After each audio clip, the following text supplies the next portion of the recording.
There's an all-new castaway added to the Survivor Winners Circle now that season 46 is over, so let's get straight into it. We start with the final 5 immunity challenge. We got into it so fast. This was an incredible challenge, and I don't really feel like we've seen all these very big obstacle courses, but the specific elements of this we have not seen before. Well, it seemed even bigger than normal, I feel like, at least when they did the full pan of it all. But hey, we're 2 days away from the final tribal, so stakes are very high at this point. Yeah. The big thing here, though, was basically they go through this large obstacle course, but the thing was at the end is where it got them, because they had this puzzle to solve, and from the puzzle you were going to get a code to get your key out of this little contraption. But the trick was, the puzzle was like you have to count the geckos and the holes in the planks. But all the contestants are like, where's the plank? Where's the plank? Right. Where are the holes in the plank? So it kind of comes down to like Kenzie and Maria, and it's very tight. Obviously, they're kind of like gunning for Maria because at this point, Maria's the biggest threat. Yes. So Kenzie looks at Liz, and she's like, dude, what plank are they talking about? So Liz pulls such a cool move. She like looks at Kenzie, looks back, and just darts down the obstacle course, grabs the plank because she figures out what it is, helps Kenzie figure it out, and they win immunity, beating out Maria. Love to see it. It was super, you could tell how mad Maria was. Oh, Maria was so mad. She was so ticked off. And I mean, I don't blame them for not knowing what the plank was. Yeah. I mean, I feel like, at least in the few seasons I've watched, there's not been a challenge where you've had to go back in the challenge for the end of it. Yeah, you know? it's a different element, but I kind of liked it. Yeah, I do too. I don't really feel like it makes you have to be more observant as you go through the challenge, and I think they should add that in going forward because it makes it a little bit more challenging. Very observant. So then we get to Final 5 Tribal, and what I really liked about this is they really kind of put this emphasis on, regardless of how you feel about Maria, and I've had my thoughts all season long, it really is a compliment to her that they felt that they needed to gang up on her to get her out. So I'm like, that's a huge compliment in my opinion, just proves the kind of player that she's been and her threat level.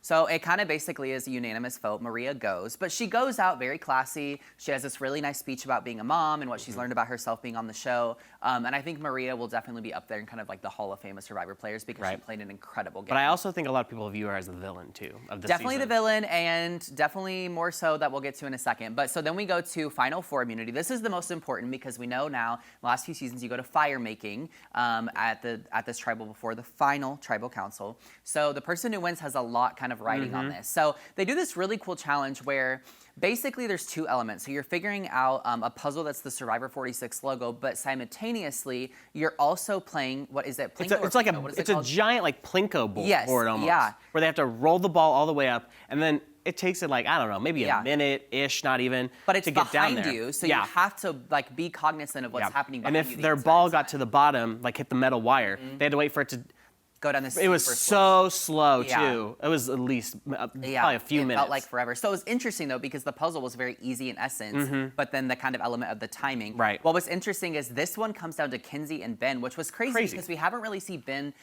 do anything in competitions. And he's been very out of it since day 13. Very out of it, but he ends up winning, which was crazy. It's also crazy because a lot of people, including myself, kind of feel like it was going to come down to Kenzie and Charlie anyway. So having them to not win immunity was kind of crazy.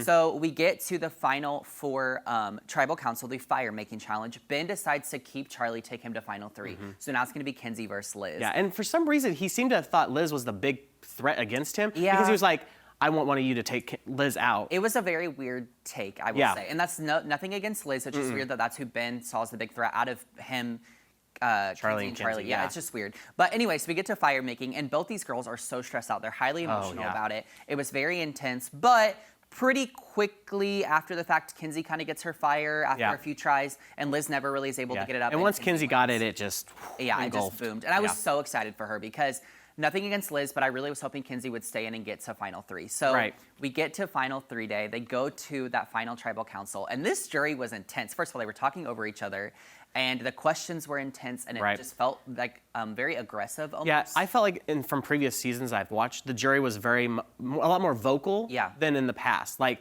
Hugh and Tiff got into it again, and I felt like Tiff was very Kenzie sided too, and like because in the beginning she was like, I don't want any Taylor Swift quotes, I don't want any rock and roll. Well, that target's Ben and Charlie instantly. Yeah, and it was interesting too because I think it was like there were some people it was very obvious, like you kind of knew that Tiff was obviously going to vote Kenzie. There were some people that I'm like, maybe they would vote Charlie, but there was a lot of people that I'm like, I really have no idea where they're going to go. And at this point, it was pretty obvious that Ben was probably not going to get any votes, just because he's playing against 2 very highly big competitors from the season. So it comes down to the votes, and it's really, really close. It's 5 5-3, which is interesting because it's the same vote that happened last season, and Kenzie ends up winning. But what's crazy is Kenzie ends up, well, I don't want to say it's because of this, but the big controversy it plays a big part. Is that Maria ended up voting for Kenzie instead of Charlie, which shocked a lot of people because Maria and Charlie worked together and all she season long. said the deciding factor was she saw the fire in Kenzie's eyes and the fire making. But really, what most people think came down to pettiness. Yeah, it's a very interesting move. But regardless, super excited for Kenzie. This was an incredible season. She's a great person. It was nothing but chaos. I did have the chance to interview all 5 of the final 5 of Survivor Season 46, so you can check those out online. If you want to catch up on this season, you can catch up on Paramount Plus to stream it there.